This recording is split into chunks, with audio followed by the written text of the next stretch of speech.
Phone tapping కేసులో అరెస్టులు కొనసాగుతాయంటూ చిట్చాట్లో కీలక వ్యాఖ్యలు చేశారు సీఎం రేవంత్ రెడ్డి. చట్ట ప్రకారమే ఫోన్ ట్యాపింగ్ దర్యాప్తు జరుగుతోందని చెప్పారు. మరొక వైపు విద్యా విధానంలో కీలక మార్పులు తెస్తున్నామని అన్నారు తెలంగాణ ముఖ్యమంత్రి. ఇకపై 10th పరీక్షలు ఉండవని, నర్సరీ నుంచి 12వ తరగతి వరకు ఒకే విధానం ఉంటుందని అన్నారు.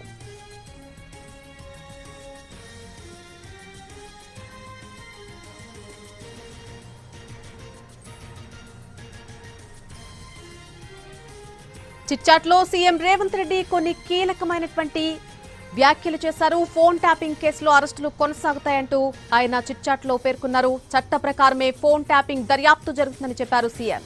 మరొకవైపు విద్యా విధానంలో కీలక మార్పులు తెస్తున్నట్టుగా చెప్పారు తెలంగాణ ముఖ్యమంత్రి. ఇకపై 10th పరీక్షలు ఉండవని, నర్సరీ నుంచి 12వ తరగతి వరకు ఒకే విధానం ఉంటుందని చెప్పారు.